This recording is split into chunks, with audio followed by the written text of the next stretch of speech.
2022 lecture series. We are so thrilled to be at the forum at Rancho San Antonio for those of you who are attending in person. And we're also here live, and we're also live on Zoom, thanks to our online audience. So I wanted to say my name's Wendy Cho, and I'm the Content and Outreach Senior Manager at Acterra. Today we're going to be hearing from some very talented youth activists from Cupertino. We're so thrilled that they could be here. And this is the second lecture in our series called Empowering Environmentalists, Voting, Policy, and Advocacy. I know you're all here today because, like Acterra, you care very deeply about the state of our planet and the fact that we're trying to make it more sustainable for future generations. So thank you so much for being here.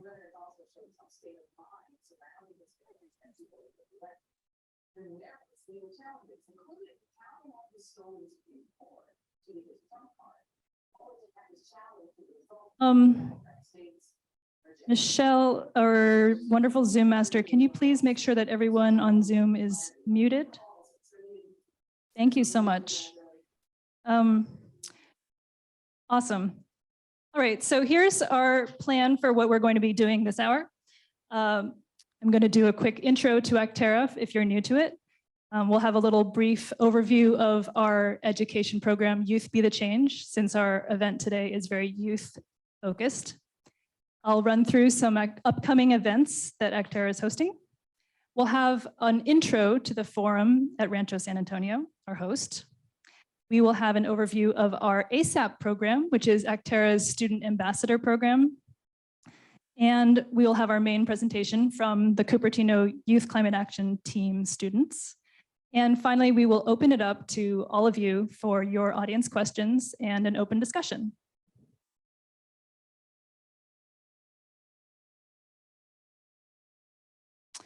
So about Acterra, we have been around for 52 years. We're an environmental nonprofit based in Palo Alto. We serve the entire San Francisco Bay Area. Our mission is bringing people together to create local solutions for a healthy planet.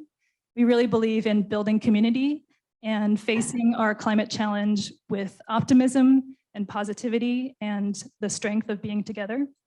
So we have two different approaches to our work. We stress the importance of individual action, which is making changes in our own daily lives to be lighter in terms of our carbon footprints. And we also recognize that we need policy advocacy to strengthen climate policies so that we have true system change as well. So you can learn more about us online at acterra.org and on our social media channels. Next slide. So how are we combating climate change?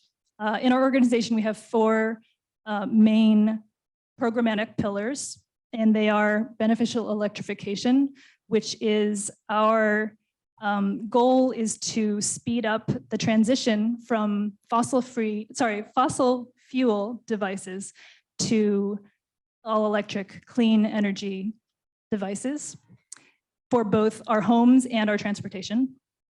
We have a food sustainability program, Healthy Plate, Healthy Planet, and that aims to curb food waste, which is a major driver of climate change, as well as focus on plant-forward diets, which is another way we can reduce greenhouse gas emissions.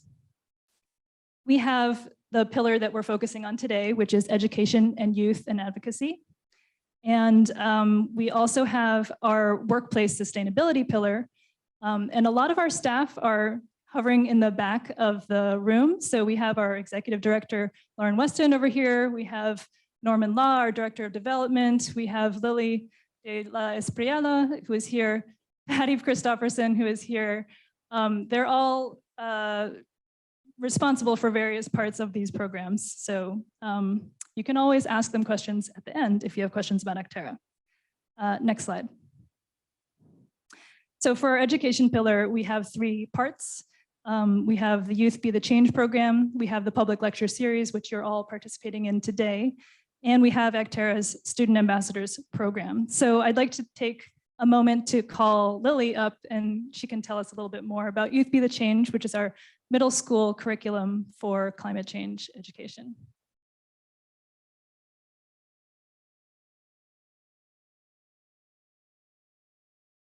Hi, everyone. I'm Lily. I'm the Youth Climate Education Associate at Acterra, and wanted to talk to you for a couple of minutes about climate change education in middle school and kind of like earlier grade levels. So I'm going to ask you a question, so get ready to participate. How old were you when you first learned about climate change?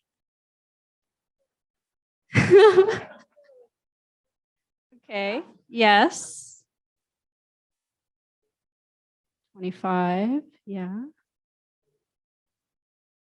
50, there's no wrong answer. 50s. All right.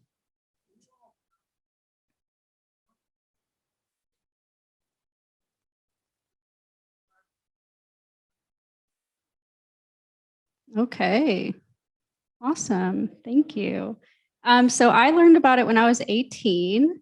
And before then, I didn't really care that much about school. And learning about climate change really helped me motivate my academic brain and get really involved in school. So that is the primary reason why I'm in this field of work and why I went to school and college and really focused on being a better member of society or helping out society as much as I could. So that's why I'm really excited to tell you about the Youth Be the Change program. It's a middle school education program that focuses on bringing curriculum and programmatic assistance to schools and students in the Bay Area.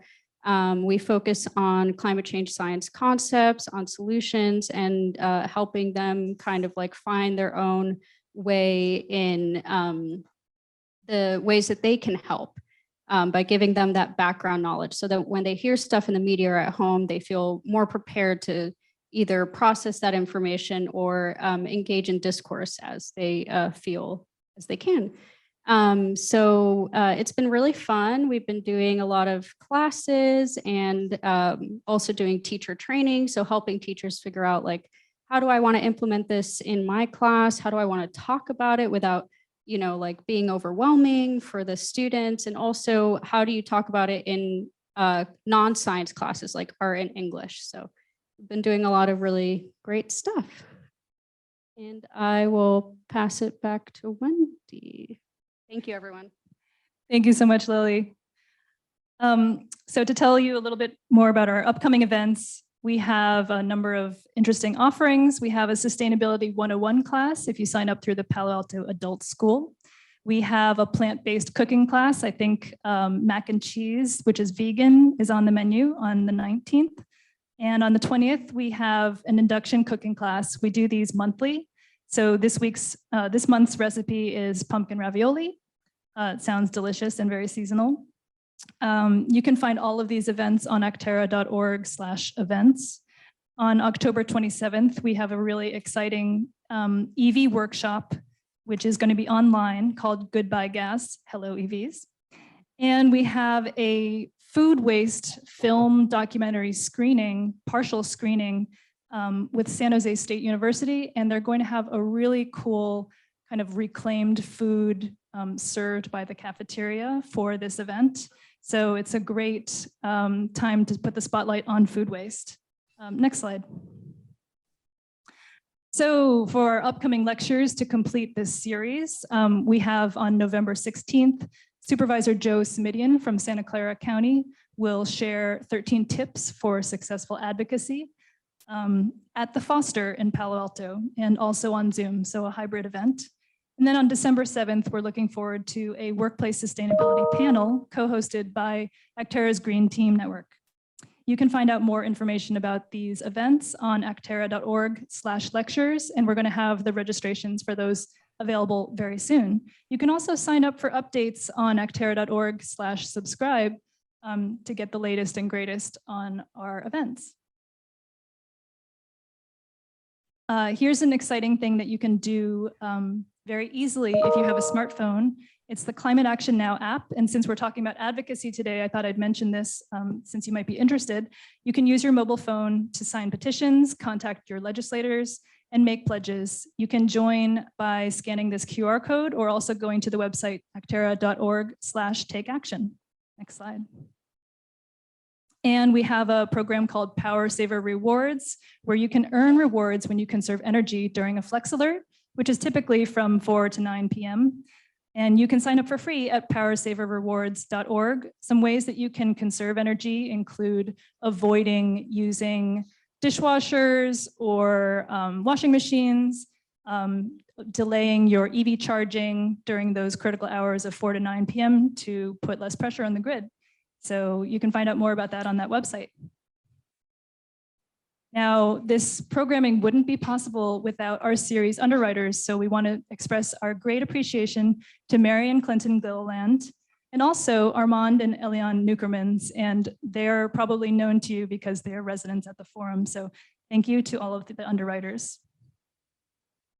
We also have a series sponsor, the Bay Area Air Quality Management District. We're very pleased to be continuing this partnership for many years.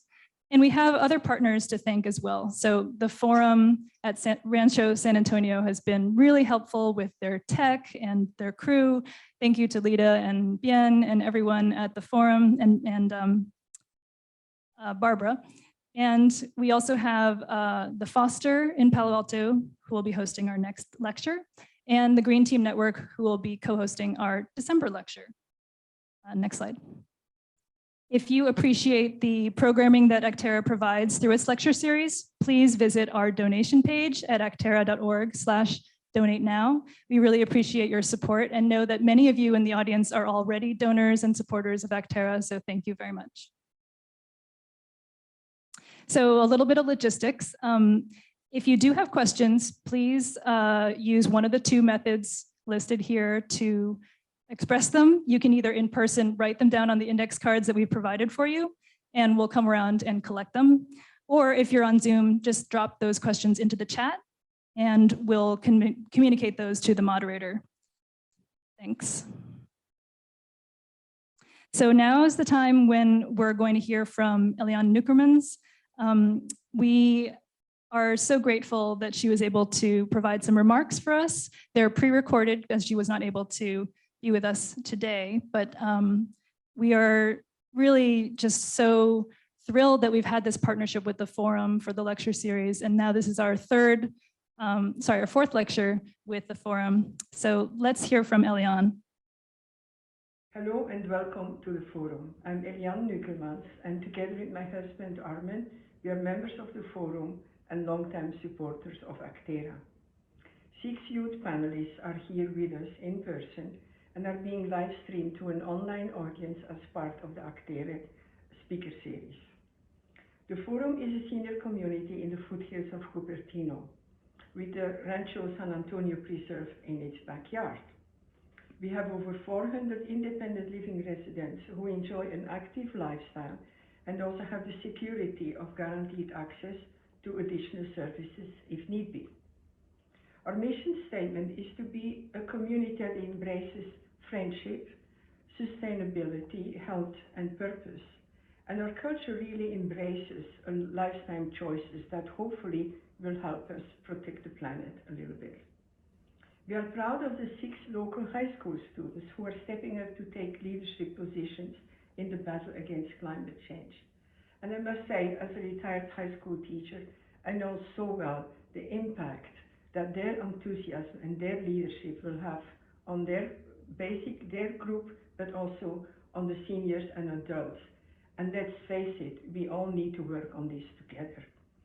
We are happy to welcome the 6 youth champions from Cupertino High School: Elise, Nicole, Sarah, Xinpei, Purva, and Ria. Our moderator, Crystal Hernandez, is a graduate of and manager of the Acterra Student Ambassador Program. So over to you, Crystal. Thank you.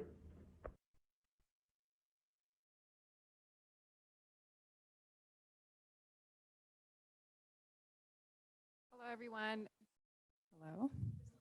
Okay, great. Hello, everyone. My name is Crystal Hernandez. I am the Acterra Student Program Manager for ASAP.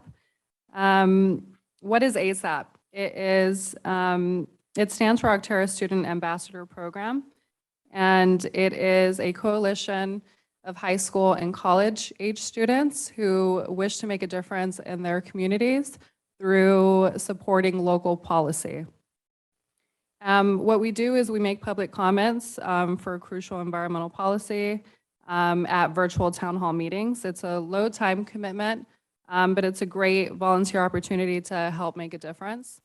And there's no experience necessary, so students will definitely gain the necessary experience and training involved. So why public comments? Why is this important? Public comments help show support for the community for specific bills that should be passed.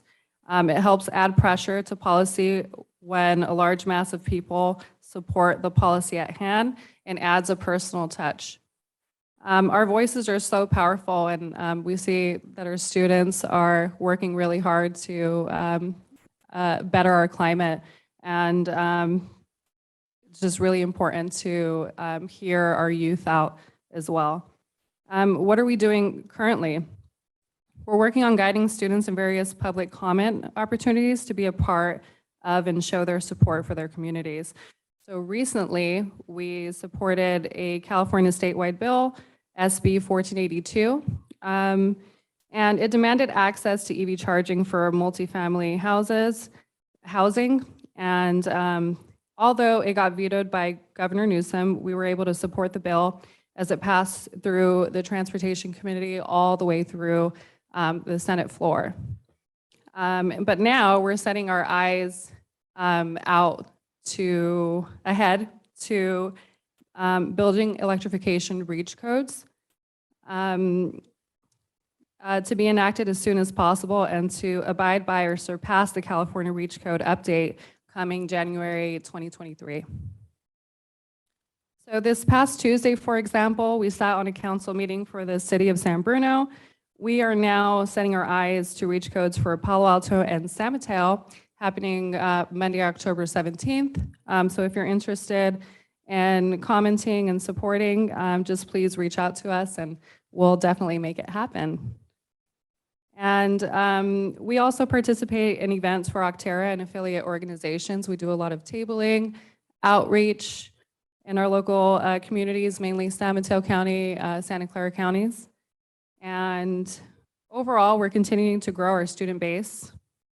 So we're able to have a coalition of students ready to make these comments on important climate policy.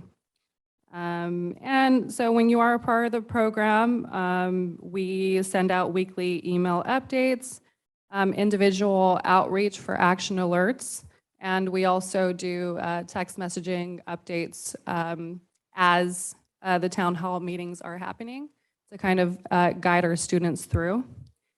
And we have a few in-person events that we are setting our eyes to as well. Wendy mentioned the event or film screening that we're looking forward to in San Jose. And that's a little bit about us, but let's see here. Now I'm going to pass it over to the Cupertino Youth Climate Action Team. But before I do that, let me kind of introduce them. They have been working hard to successfully lobby the Cupertino City Council to add 4 proactive environmental solutions to their 2019 council work program. Thanks to their efforts, Cupertino Council passed aggressive building electrification reach codes and a natural gas ban. The council has also studied a single-use plastic ban and a stock and bond divestment from fossil fuel companies. I'll let these youth introduce themselves and their organization to you. Take it away, Elise. All right, thank you all so much for coming today to listen to us speak about climate action. So we are the Cupertino Youth Climate Action Team of SBYCA, and we will be speaking about our past accomplishments as well as what we plan to do in the future in terms of climate action.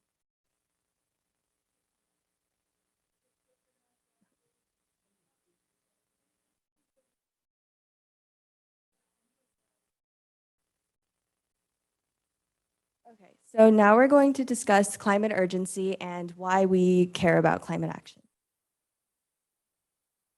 Climate change matters more than ever now, especially considering the tumultuous events we've been experiencing in 2022 alone. This summer, we faced more extreme weather than ever before, with record-breaking heat waves across the northern hemisphere and devastating flooding.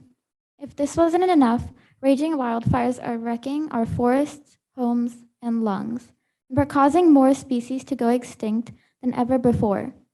We also create extreme amounts of pollution, producing more plastic and harmful gases every single day. This pollution not only hurts wildlife, but it ends up circling back onto us, causing us health problems. According to the United Nations, we are at the brink of even worse effects unless we can take radical action to cut greenhouse gas emissions.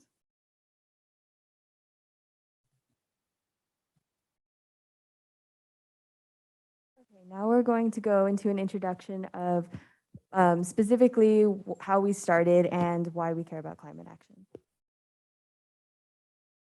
Well, I don't think science knows, actually. I care about climate change because it impacts my family, my friends, and me. More catastrophic wildfires are burning across the western states and around the world. These exacerbated fires are the result of climate change. The wildfires have destroyed thousands of homes and livelihoods, causing harm to the mental and physical health of me and millions of others.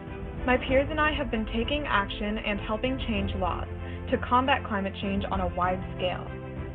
I got involved in climate action initiatives to protect the only planet we have. Scientists have warned us for decades about the impact of climate change. The real-world impacts could not be more clear. Record-setting heat and drought periods, declining water supplies, reduced agricultural yields, and tremendous burdens to our health, economy, natural resources, and infrastructure. Our voice is powerful. The youth voice is a powerful tool for change, with young adults consisting of the largest voter bloc in the United States. We can help combat climate change and its effects on our families, communities, and the planet.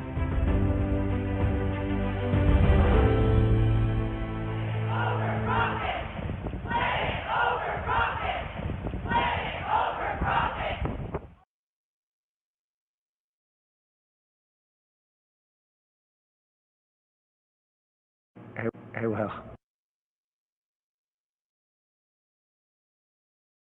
Now we'd like to go a little into depth about our personal reasons for joining SBYCA.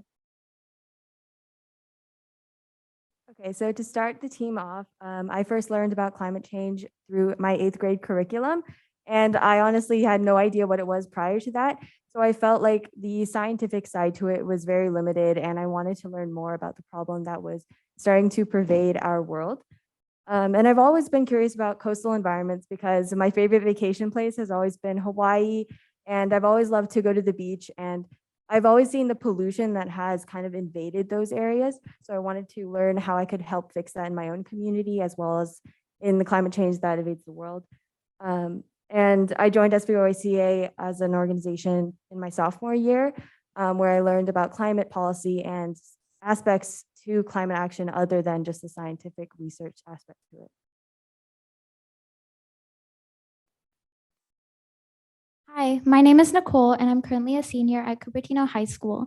Similarly to Elise, when I was younger, I was aware of what climate change was, but I didn't really know much about it.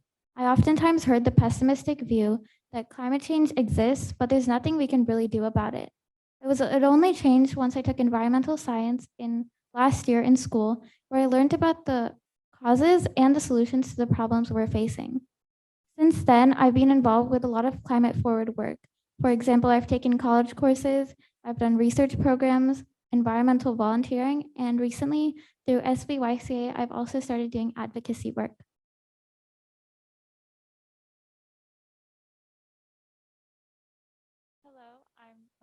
Hello, I'm Ria. I'm a senior at Cupertino High School. I'm one of the co-leads of the Cupertino division of SBYCA. Yeah, I can just, I'll take this off.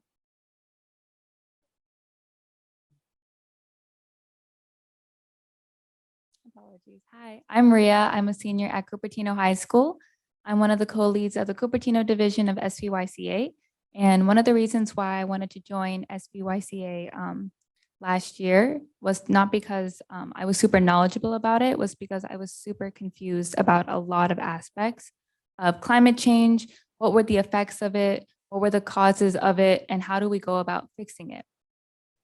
Fixing legislation and policy change always seems super abstract to me, and I was super confused on how to advocate at the city, local, and regional level. So I joined SBYCA to help get guidance on how to approach the many problems that climate change affects.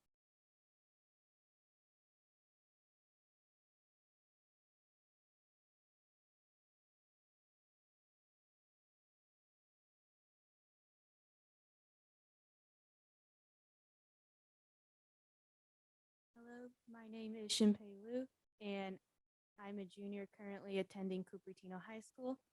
Since I was young, I always knew about climate change, and as I grew up throughout the years, I saw people who were in power, who was in charge, not doing enough to combat climate change.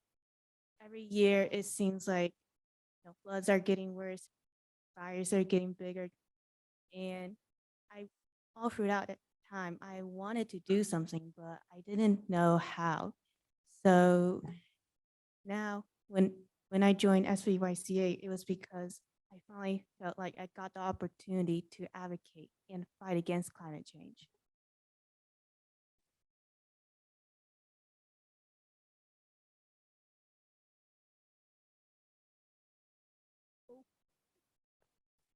Hello.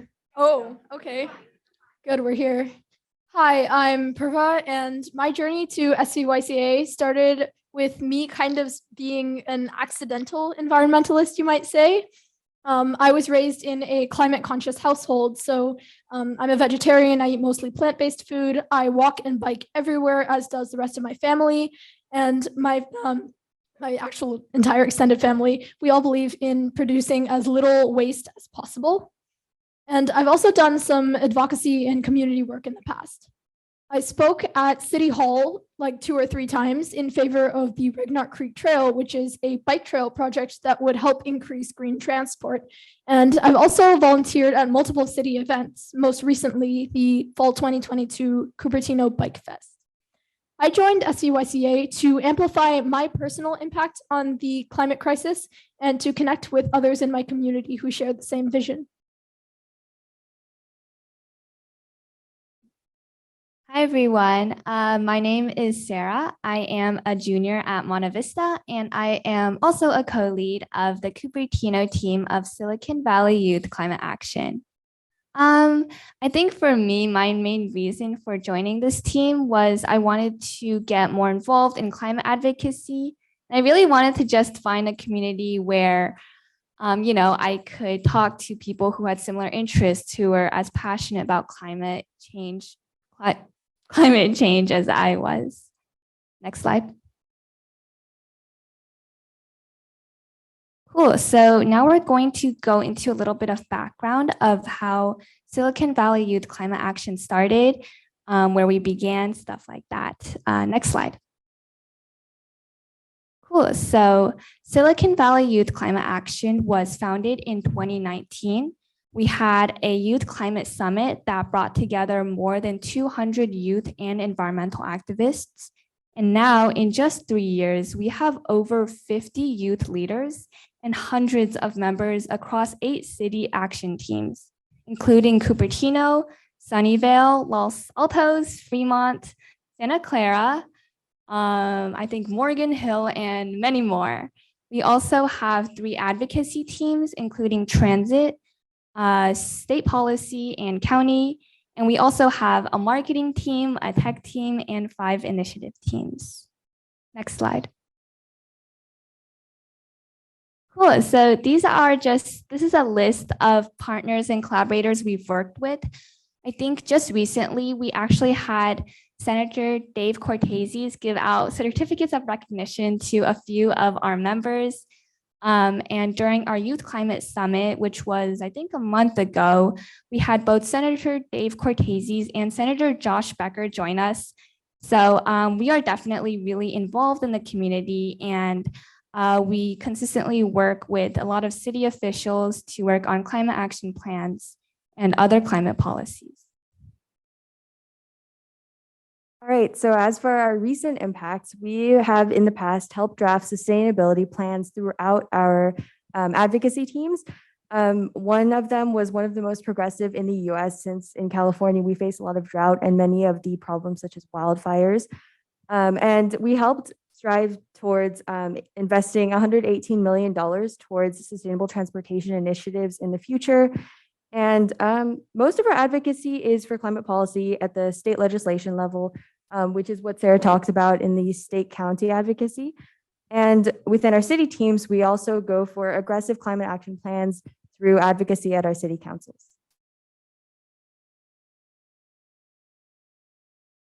Sorry, this is also my slide. So this is actually our 1-year anniversary of working with the Board of Supervisors at our Santa Clara County in order to move forward with our 3 recommendations, which included investing in resources towards our sustainability department, establishing the Sustainability Commission, and partnering with the Santa Clara County Office of Education to further climate literacy so that youth and other people around the world are able to better understand climate action and what we do.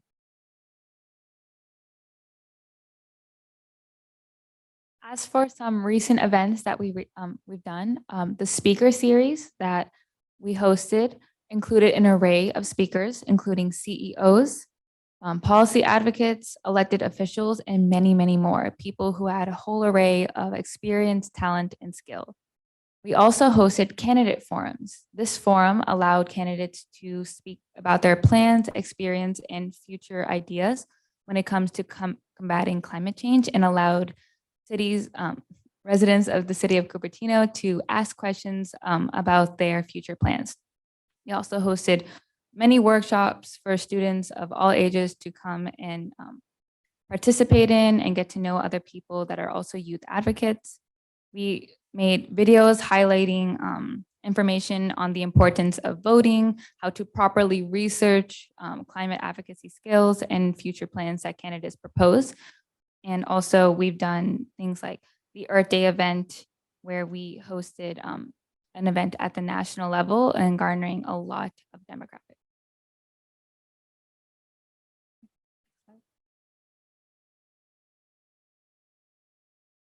Some also recent events that we've done is the climate curriculum, something that actually brought me into SBYCA just a little over a year ago.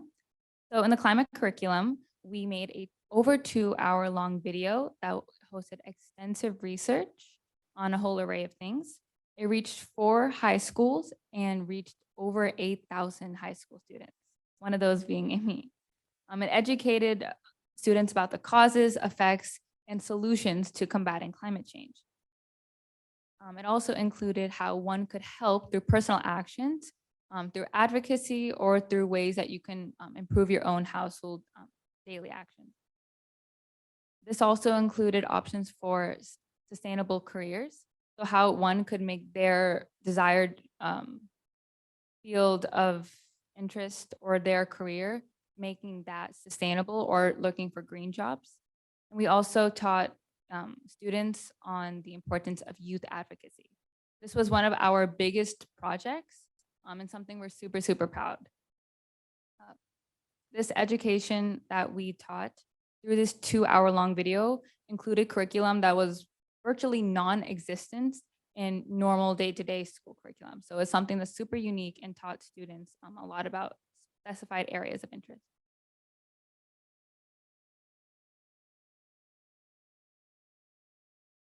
But Silicon Youth Valley or Climate Action is not just a big organization.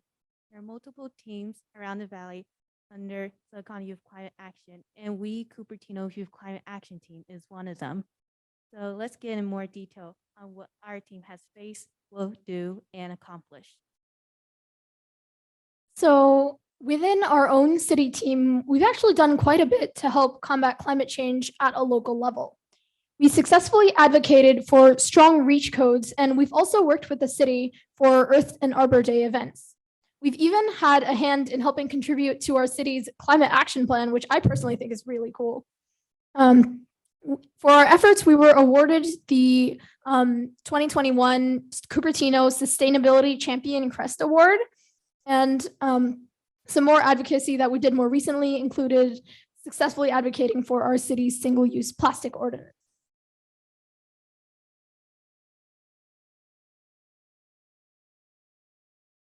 When it comes to our future events, we plan on hosting a booth at the Earth and Arbor Day Festival again on April 2023. Aside from that, we will be continuing with our advocacy in city councils, school districts such as FUHSD, and we will be working towards creating future versions of the climate action plans. Next slide.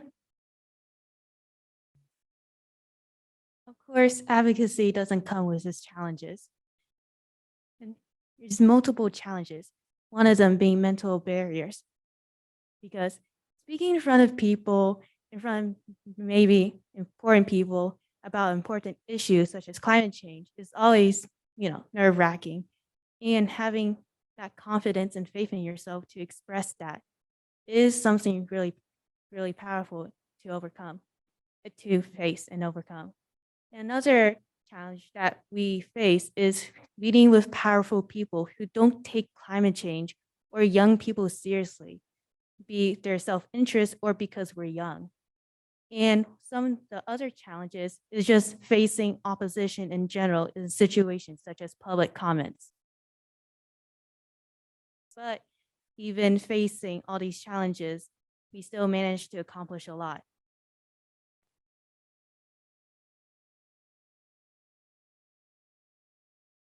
We spent a lot of time talking about SBYCA, but now we'd like to focus on how you can help and also youth activism as a whole.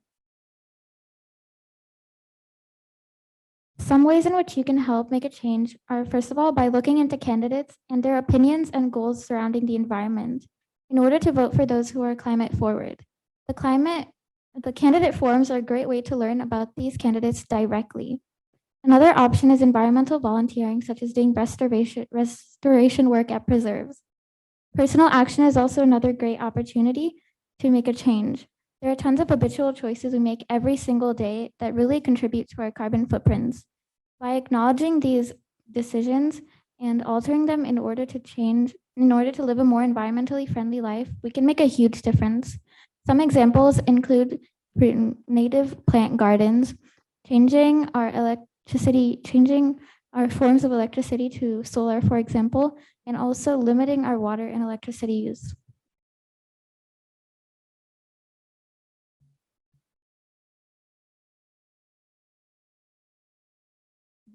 One area that SBYCA and the city teams like the Cupertino division focuses on is youth advocacy. Youth advocacy is something that we realize a lot of students may not realize how to approach. One being me. I didn't know how to approach city government. I didn't know what to say, how to say it, where to say it. I didn't know where to go. And that's what our team specializes in. We help students curate a public comment, and we all go together and we focus on a specific bill, a standard, or encouragement that our city is pushing for. We help other city teams like the San Jose team work on specific standards that they wanted to push for, and we all work together to get our desired rules implemented. It's something that we really prioritize, mostly because for two reasons. Youth are the most negatively impacted by climate change, but then also, secondly, youth have the biggest voice when it comes to advocating for policy change. Policy members and government officials realize that when the youth speak up, it's because they really care. Like Xinpei mentioned, sometimes that can run against us. Sometimes people don't take us seriously, or they have their own self-interest or their self-doubts about climate change. But for the most part, people do see that when the youth speak up for themselves, it's because we really care about ourselves, the health of our fellow peers and students, and also about the health of our community. We're really integrated with our community. And we want to advocate not just for the betterment for ourselves, but for the betterment of our city. So it's something that we really, really prioritize and we take really seriously. We advocate at different levels. Here in the Cupertino team, we advocate a lot to our city government and they know us really well. Some things can be super daunting, like Xinpei mentioned. If you've never made a public comment before, it can seem very overwhelming if you don't know what to say, but that's where we come in and we help students learn how to advocate to different levels of government.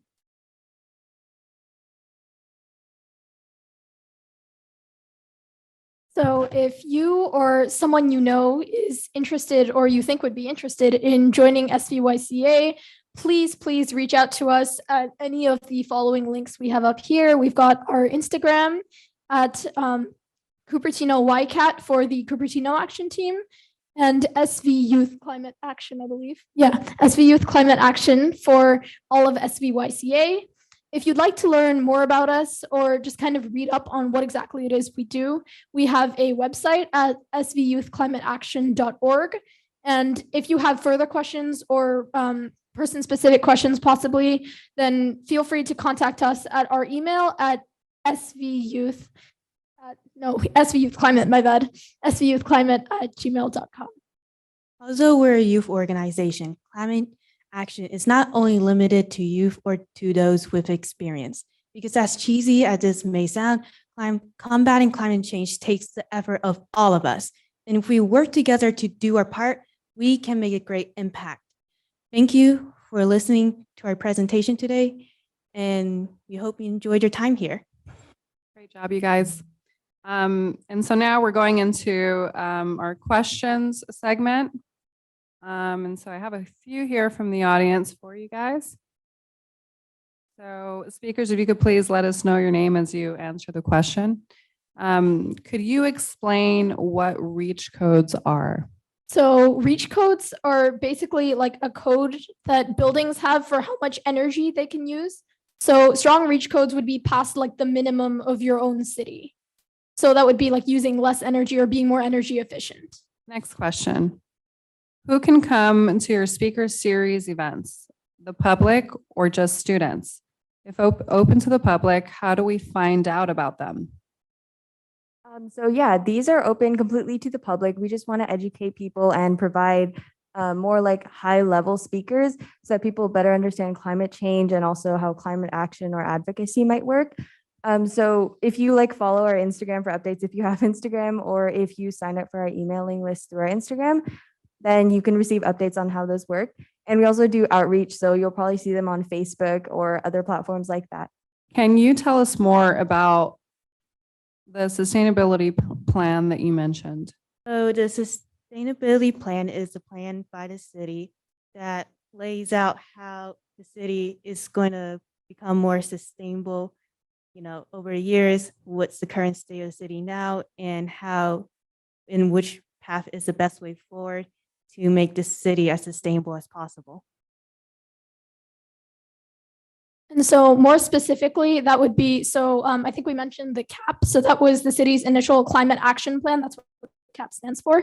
And the CAP 2.0 would be like a revised version with more aggressive policies regarding, for example, energy use or urban landscaping and that sort of thing to ensure that we're on track to meet our own climate goals as a city and also California as a whole. Thank you. So we have one from Zoom. In what ways can adults be more helpful when providing opportunities for youth climate advocates?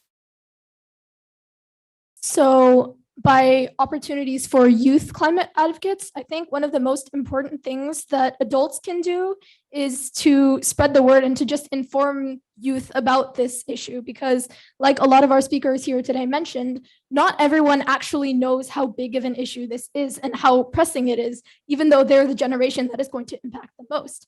So as adults paving the way for youth climate advocacy, I would say that the most important thing is to educate them and encourage them to get involved. Like, don't just tell them climate change is a thing. Tell them climate change is a thing and here's what you can do about it, both at a personal and city and state or however far you want to go. And Just another thing I'd like to add is that personally, one thing that adults have that youth don't have is the ability to vote. So like I believe Nicole mentioned, make sure to research your candidates and see what their policies and views are regarding climate action so that we can help make our cities greener as a whole. And that was Purva. Sorry, I didn't mention my name the past couple times. Yeah, and just to add on to Purva's comment really quickly, in terms of, I guess, seeing for the upcoming Cupertino City Council candidates election, if you do want to see kind of their views on climate change, we hosted a Cupertino City Council Candidates Forum just last week, and we will be posting the YouTube videos soon. So if you are interested in their thoughts on transportation, the climate action plan, and things like that, you can keep an eye out for that, and we will send that your way. I also just want to briefly add, this is Elise. So I think, yeah, what Purva talked about was very, like, that pretty much sums up what we are trying to strive towards as a community. But as youth, we are like the primary people talking about climate action in our city council meetings. So I guess as adults, it would be really unique if you showed up, and it's really accessible. You just go online at your local city council website and you just go ahead and click on the link, and you can show up and talk about climate action, because as youth, we see it's really rare that adults actually talk about their passions on climate and support youth in their endeavors. Okay, we have another question here that I can help address. So we have electric stoves in buildings 1 through 5. Why should I buy an induction stove? And does it use less electricity, cook faster? So we know that gas stoves currently are responsible for in-house emissions, part of which are responsible for youth asthma and other health effects. Not only that, but it also, buying an induction stove is,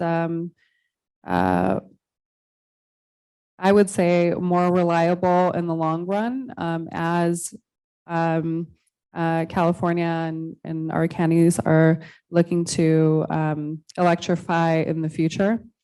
And as far as if it uses less electricity, I would like, if anyone can support that question, that would be great, or from Acterra. I can jump in there. I would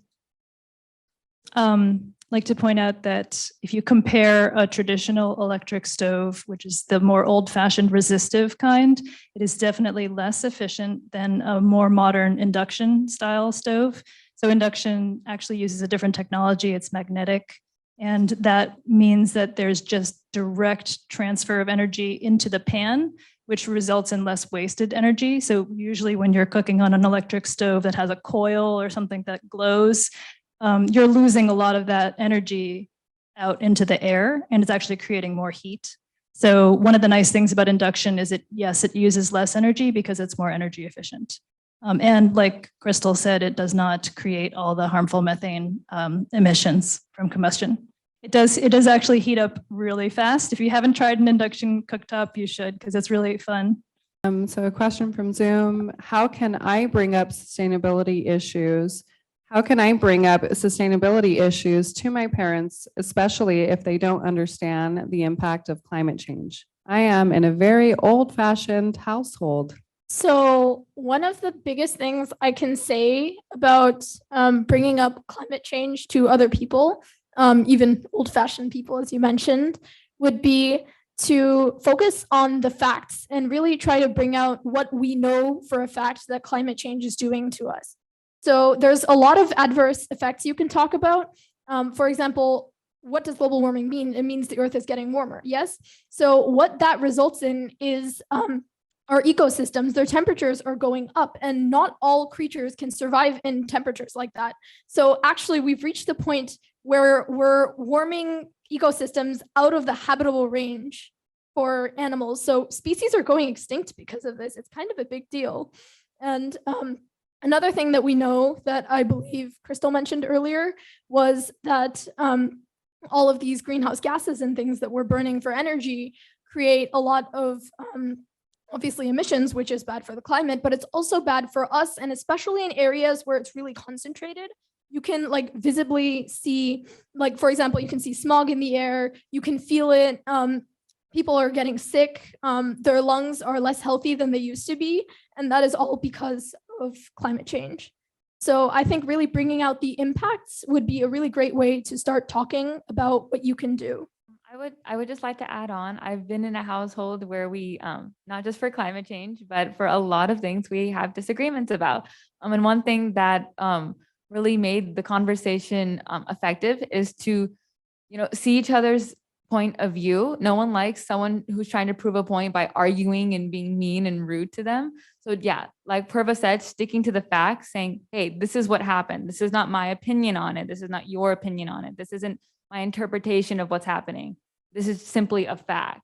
And honestly, when you lay it out like that and this is me assuming, but an argumentative tone, which I used to do when I would disagree with members of my household, when you don't say it like that and we talk about it in a more constructive way, as if it's us against the problem, not us against each other. So the conversation becomes more effective. And obviously take baby steps. Yeah. So it won't happen in one conversation, but just keeping it kind and straightforward and not saying this is my opinion, but this is simply a fact, can make the conversation move forward in a positive way. Go ahead. Just add one quick thing, which is that another facet of climate change and stopping climate change that I don't think a lot of people really internalize is that it's not that hard to kind of step up and at least take personal action. Like, for example, reducing water use. It's not that hard to not waste water. Yes, just turn off the tap and whatnot when you don't need it. And another thing is that it doesn't need to be like a wholehearted change. Like, you don't need to like completely be like, oh, I'm going to be the most climate friendly person that's ever existed on this planet today.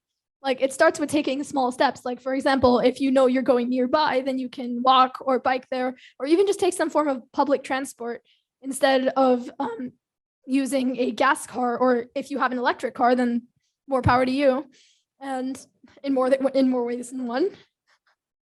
And then the other thing that you can do is, I know a lot of, like, I'm a vegetarian, so I don't actually know that much of what meat tastes like, but the general impression I get is that people like it a lot.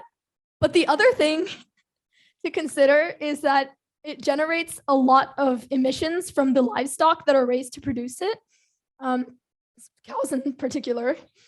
So even just making the choice to switch to more sustainable meat or just go without meat for like 1 day a week, that can have a really, really big impact over time. So I think personal actions are the way to go when it comes to starting out. I'd also like to mention, I think the best way to convince someone of anything is to remind them that they're affected by it too. So for example, if you're trying to convince your parents to stop watering their lawns, remind them, if you stop watering your lawns, your water bill is going to go down, things like that, that would get them to start thinking about being more sustainable, even if there's someone who doesn't believe in climate change or doesn't really acknowledge climate change. Great. I think we have just a few minutes. Have time for one more question? Okay. So how much factual and scientific information do you generate for your members and advocacy? I would like to kind of clarify, what do you mean by like generating information? So like spreading information, so educating, yes? So on that, I believe that other members have already mentioned that we do a lot of climate education. So with that, we try to, obviously start with the problem and kind of educate people on what exactly it is that is happening, and then kind of bring them towards steps they can take against it. But I believe someone else can answer it more in depth. Yeah, so I mentioned the climate curriculum that we did to 4 high schools and 8,000 students. I actually learned a lot from it as someone who didn't know that much at all about climate change. I knew it was bad, but okay, cool. I didn't know that much about it. And it was a really extensive video. It actually took time out of a student's day. It wasn't something that you could watch on your own. It wasn't something that you would access on like a Saturday afternoon. It was in the middle of the school day. So all students went to that and were seated to watch this 2-hour-long video not in one go, but in segments. And it had a whole array of information that, yes, did include a lot of stats, a lot of data. We've mentioned before, it's important to talk about the facts before we talk about our reasoning for thinking it's important.